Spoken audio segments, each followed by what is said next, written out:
Hello everybody, Ben Woodruff here. I'm really excited about today's video. I wanted to do this one for a while, and I just want to share and teach about a type of rock art called barrier canyon style. Now that's a catch-all term. This stuff is weird, it's cool, it's magical, and it's very special. And we're going to get into that. There's rock art all over the world. We see it everywhere in the world. That's great. People want to depict things.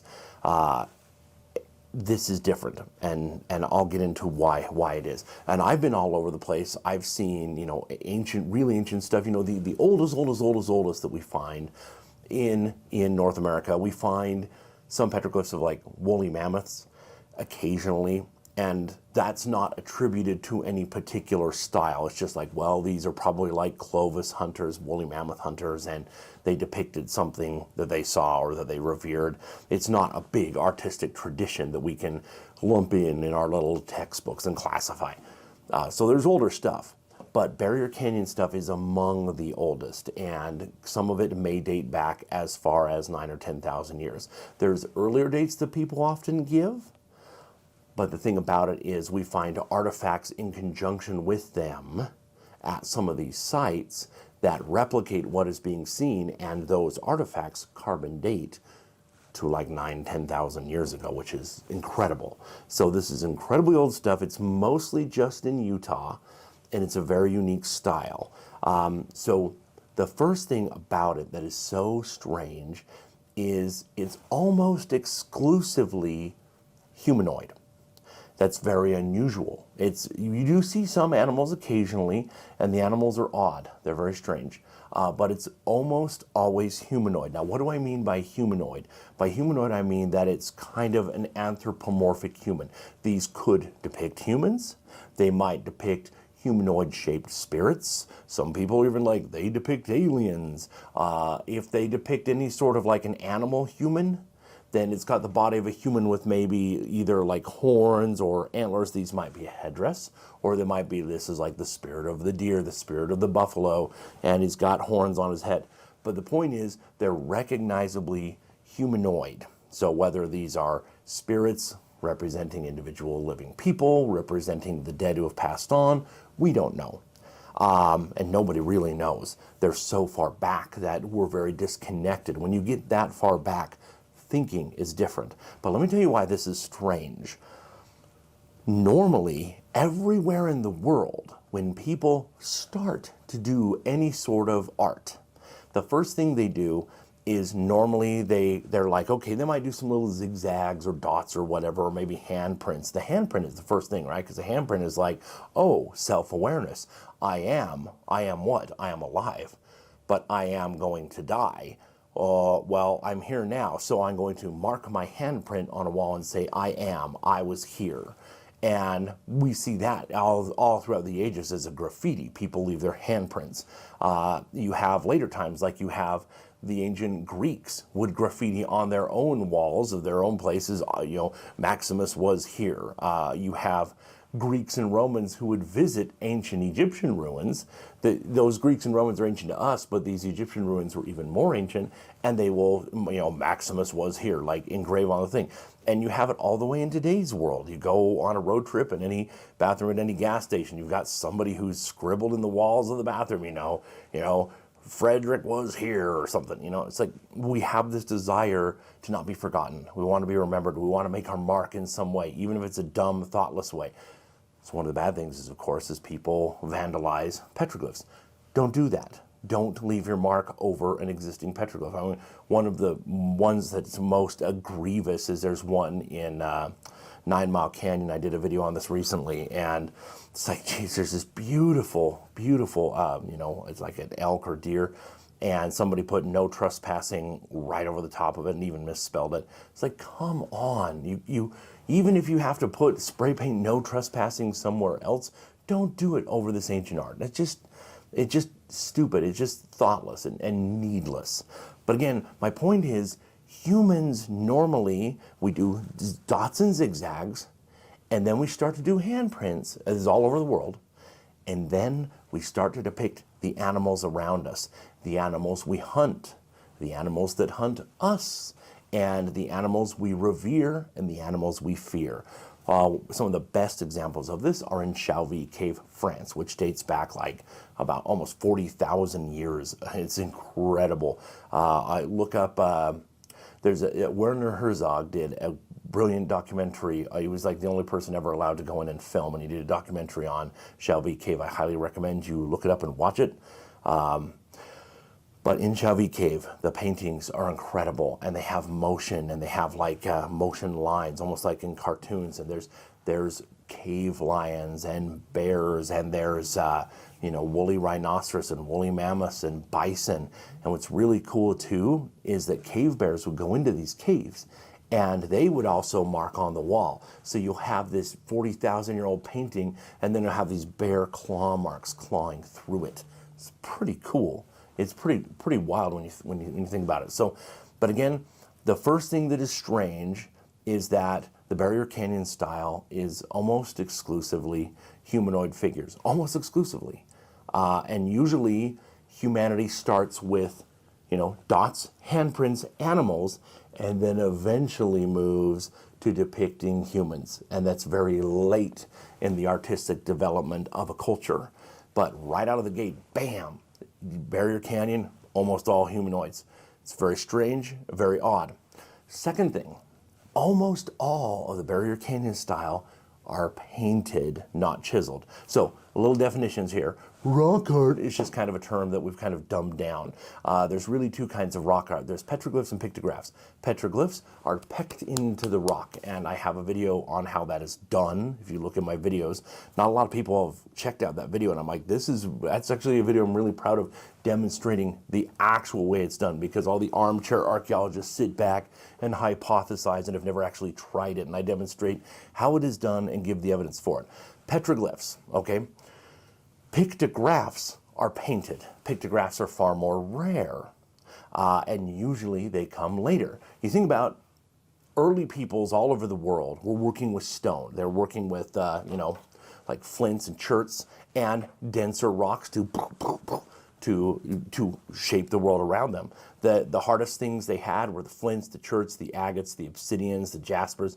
These were what they shaped the world. To butcher, to cut wood, to do anything, you had this. So there was natural working with two stones. So to then take that and do that into a rock face, that's a pretty natural progression. Normally we have mineralization of rocks. So the outside of rocks, there's a patina. Iron oxide and other minerals will stain the outside and darken the outside, but underneath, the rock is still light. So you chisel a little bit through, and bam, you have two colors, and it stands out. And eventually, that will re-patina over. It'll patinate and gets dark again, so you can usually tell if things are darker. But that's normally the progression, as people go from we assume doing art in whatever, in their basketry and on their hides, animal hides they're tanning, and then they start to, hey, we're going to start chiseling animals into the rock wall. And then eventually, when they start working with pigments, then eventually you start to see some pictographs that are painted down the road, much later. Not Barrier Canyon, right out of the gate, bam, it's all painted. Almost exclusively.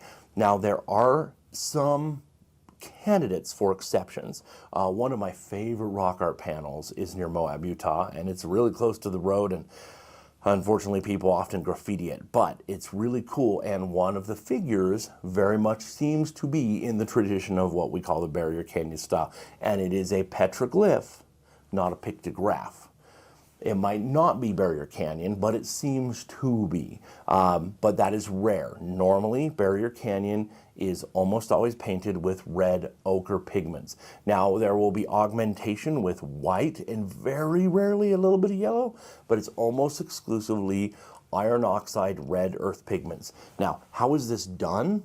It's really important to understand this, because if you just take some red ochre from the earth, some red earth pigment, and kind of mix it with water or something and paint it, eventually it's going to fade, 5 years, it's just going to be streaks.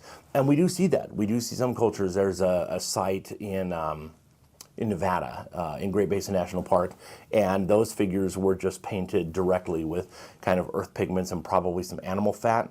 and they're streaking down. And those are only like, 1,000, 1,100 years old. And they're streaking. But these have lasted for potentially 10,000 years. And the way it is done is by mixing that earth pigment with hide glue. So you take animal hide, raw hide, not tanned hide, raw hide, you granulize it, you grind it up, you mix it with almost boiling water, and then you mix those earth pigments on. And you get, because it's an earth pigment, the colors are never going to fade, and because you're using hide glue, it's going to hold forever, for 10,000 years, and still be vibrant and incredible. So it's really pretty neat. That's how it's done. Now, another strange thing about the Barrier Canyon style is that usually people who came later showed deference, that's the only thing I can assume, and did not overlap, or didn't overlap much. So, for example, we're going to take a look right here. This is a site we're going to visit first, and there's Fremont petroglyphs that have normal trapezoidal body shapes and are very, very specific to the Fremont. But you can see up above in the red, there's some overlap. So there is some Barrier Canyon images at the site, and the Fremont kind of overlapped, but not 100%, not directly. And we normally do see this. So at this particular site, it's very unique to see that not only do these styles not overlap, but they also don't overlap in the way they are depicted. So, for example, at this site, first and foremost, there's Barrier Canyon style, and you can see how different it looks. And then next you have these Fremont styles, and the Fremont images you can see are very different in their style. And then last, you have Ute, which are into historic times. So you've got stuff that's up to 10,000 years ago to about, 1,100 years ago to, a few hundred years ago, like 400 years ago, even 200 years ago. Stuff that you have like horses and people riding on horses and hunting buffalo, and there's no buffalo in the area anymore. So these styles are radically different. So these peoples all had a radically different worldview, and they had a radically different perception of self. How they viewed themselves was different. One would think that a people in an area that you'd have progress, and it would just like, oh, this turns into this, turns into this, turns into this, and traditions evolve. We normally see that in today. We see artistic traditions, kind of evolve bit by bit by bit. But this, you see radical, abrupt changes. You have some Ice Age petroglyphs here and there of woolly mammoth hunters here and there, and then bam, Barrier Canyon, painted, and humanoid figures almost exclusively, big, bold, beautiful humanoid figures all over the place, and then it goes away, and then in the area, wham, suddenly you have Fremont and ancestral Puebloan, and you see a huge obsession with bighorn sheep. You start to see bighorn sheep petroglyphs everywhere, more than anything else. And you start to see people, but instead of these grand, ethereal painted images, these are petroglyphs carved into the rock of people going up there, and I'm hunting a bighorn sheep, and bighorn. Now, you occasionally do see things like deer and elk and buffalo. You do see some of these. So again, depicting the world around you like at Chauvet Cave. These are the animals around us. But again, you're putting the cart before the horse here, because normally painted human figures in most cultures come after that you first have carved and painted animals. But in this case, it's the opposite. So you have these, and then finally when you get to the more modern day stuff with the Ute stuff, the way things are depicted, it is much similar to our way of thinking. It's like not just like, hey, I'm just putting images of bighorns everywhere. Is this sympathetic magic? Is this honoring a hunt? What am I doing? Am I teaching people? Is the bighorn a deity figure? We don't know, but it's all over the place. It's all on their mind. Fremont sites everywhere, and ancestral Puebloans. Fremont's even more, but ancestral Puebloan people still, bighorns everywhere. Powerful totemic symbols. And then when you get to the Utes, these are thinking more like us. The people who, like in more historic times, like the past 400 years, they're thinking the way we're thinking. They're doing a worldview the way we're thinking. And they're depicting the same kind of things that you would depict. If you lived, if I, blam, put you in that time period and you were living in that way, the kind of things you would depict, that's what they depicted. So we see abrupt changes in the worldview, abrupt changes in the way they perceived themselves, and abrupt changes in how they depicted, where you're going from, from these style to style to style. And again, the strangest thing about Barrier Canyon is the fact that it was so backwards, that it was humanoid first, and that it was painted first. The last thing before we're actually going to go out and take a look at some of these in the field, there's something magical, metaphysical, and highly impactful about Barrier Canyon. I compare this to the Aboriginal Australian art. Now, when you look at Aboriginal Australian cave art and paintings, it's not the same style as Barrier Canyon, but it will impact you in the same way. So take a look at some of these images and you can see there's something very different about them. They will impact your mind and your soul and hit differently. They do something. They reach out from the past and they really do impact you in a very special, unique way. I have friends in Australia, both Aboriginal friends and non-Aboriginal friends, who have shown videos to the site, and they both have told me that, yeah, when you go see these, you feel something. You feel something tangible, and you can't quite put a finger on it. Now, another interesting thing about this tradition is we know Aboriginal Australians will touch up the work that they do. So they'll go into a cave and, okay, here's a 5,000 year or 7,000 year or 10,000 year old cave painting. Oh, it's starting to fade. They will get the same red ochres and they'll touch it up. And it's meant to be constantly touched up, which we would think, no, you have to leave it how it is. But they're like, this is our culture, we've got to keep it touched up. And so that is a point. Could that have also been the case with these Barrier Canyon styles? Some of them are so vibrant, one can't help but wonder, were they made this far back, but as time went on, people still kept touching them up with new earth pigments? Could be, don't know. That's an interesting possibility. But every time I visit one of these Barrier Canyon sites, if anybody else shows up, I talk to them and I'm like, have you seen this panel before? And if they say no, I'm like, okay, I want to walk over there with you, and I want to hear your take. And they always say, there's something different about this. It's hitting me different. It's impacting I'm experiencing an emotional response. Now, all rock art is incredible. You go see it and it's like, wow, this is beautiful. Think about the past. Who made this? What were they thinking? What were they doing? You get that with anything. This is different.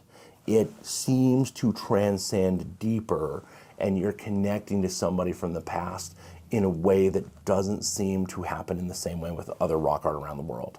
So again, Aboriginal Australian art and Barrier Canyon style both seem to do this, where they seem to reach out from the past and connect with you in a very ghostly, metaphysical way. And I know that sounds kind of woo-woo and goofy, but if you ever get to see one of these in person, you're like, it catches you. It stops you and it pulls you in, and you see and you feel something very, very different, very special. So this first site we're going to go see, we're going to take you around, and I'm going to film. I've filmed some of these images, and I've also flown a drone around it. So I want you to be able to. You're not there with me, unfortunately. I wish you were. I wish you could experience this firsthand, and I want to do the best I can to have you feel that. So what I'm going to do is I make and play Native American flutes. So I'm going to play some flute music that I've recorded, and I'm just going to show the images of this first site and let you drink them in. I know I talk fast and I teach fast, but I'm going to try to slow this down and let you just really experience these images. Then we're going to come back and we're going to go to a second site. So I hope you enjoy, and let's take a look at these incredible, incredible Barrier Canyon images.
Well, I hope you felt those images keenly.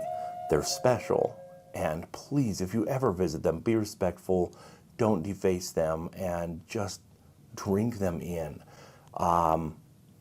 These people from the Barrier Canyon are so far back that even the modern sensibilities of modern tribes are radically different than the people who made these. Even if they're descended from them, they're that wildly different in the worldview. And language changes, histories change, traditions and religious belief systems change. Since these images were made, there's been huge earthquakes. There's been massive volcanic eruptions in the Southwest. There's been enormous droughts. There's been migrations of people from here to here and here to here and out of an area and back into an area. There's been radical changes since then. How can you connect that far? These people have. These people have left a mark, and what they're saying, and that's what they're saying, right? This is what we're saying. And they're saying it on the stone walls, and we can hear what they have to say. Now, nobody can interpret. You can be like, well, I think this is a person, and this is maybe a shaman over here, and this person is the spirit of the buffalo. This is a dead person. This is a dead chief. You don't know what you're talking about. I don't know what you're talking about. The descendants of these people don't know what they're talking about on these panels because they're that old. They are that different and that disconnected. Now, everybody's opinion is valuable. If you say, here's what I think, or here's what I observe, here's what I notice, or, you know, I'm a descendant of these people, and here's how we would view it today. All of that is important and very valuable and gives us some insight. But you don't know. Nobody knows for sure. But you can say things in a way that transcends things. So, for example, if you, I'll just give you a random example. Let's say you're from two different cultures today, and one person does something, and they're doing something to try to help and you know, helping a kid or something, and somebody from this other culture looks over and gives an approving nod. That nod of like, it's saying something without words, and you're like, oh, I think kind of meant this and that and this and that. You don't have that otherwise, and I think it's important that we be open to hearing what these messages say, but we understand that we can't necessarily, we can share our thoughts, but we don't know exactly what they said, but we can feel what they have expressed. Okay, so this next site we're going to, this is my first time visiting it. It's a really cool site. It's surprisingly close to civilization, and it's a really interesting panel because it's got the Barrier Canyon stuff, and then it's got the Fremont stuff there too, which came much later, you know, like 5, 6, 7,000 years later over the same site. So I got here at not the best time, right when the harshness of the sun was starting to hit, so you have extreme dark and extreme light on this panel. I'll go back another time and refilm it, like close to sunset, and just get all uniform colors for you. But I want you to try to kind of experience it the way I did. So I'm first going to fly up there with the drone, and then once we get to the panel, I'm going to, same thing that I did a minute ago, I'm going to play the flute music, and we're going to show the Fremont petroglyphs first that are kind of down below, and a few of them overlap. Most of them are on the rocks down below, and then we're going to show the Barrier Canyon stuff itself. Now, the sad thing about this site, by the way, I think in the 1970s, some idiot went through with a bristle brush, like one of those like steel wool brushes, and tried to ruin this all. And I don't know, why would you do that? It's bad enough that people have done graffiti here, but the fact that somebody would just try to wantonly destroy it, I have no idea why anybody would do that. It makes no sense to me. Why? Why do that? But it's still quite visual. Some of these images are starting to fade and are ghostly, but especially from the people doing that. Again, I'll try to come back another time and try to film it better where I can show some of these.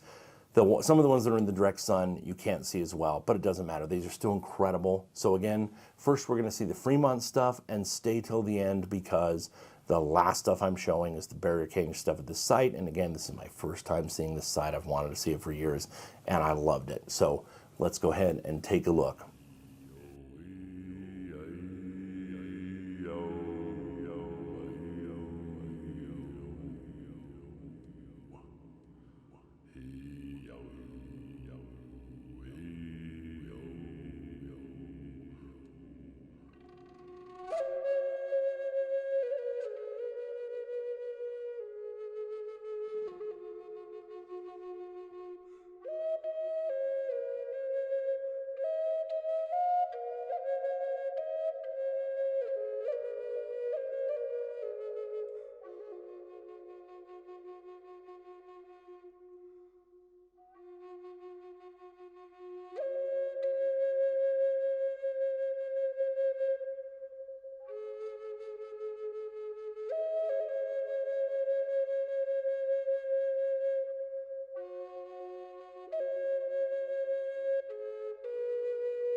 Well, I hope you enjoyed seeing all these. I appreciate you staying and learning and listening and experiencing some of this.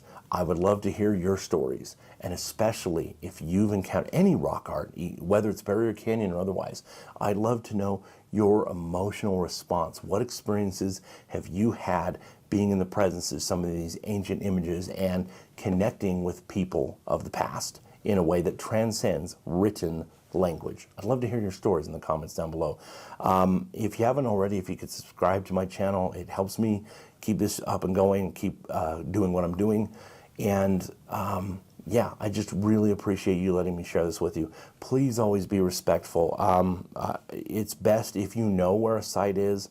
It's best not to make a note of that in the comments. I'm just amazed at how callous people are, that some people will just go up and just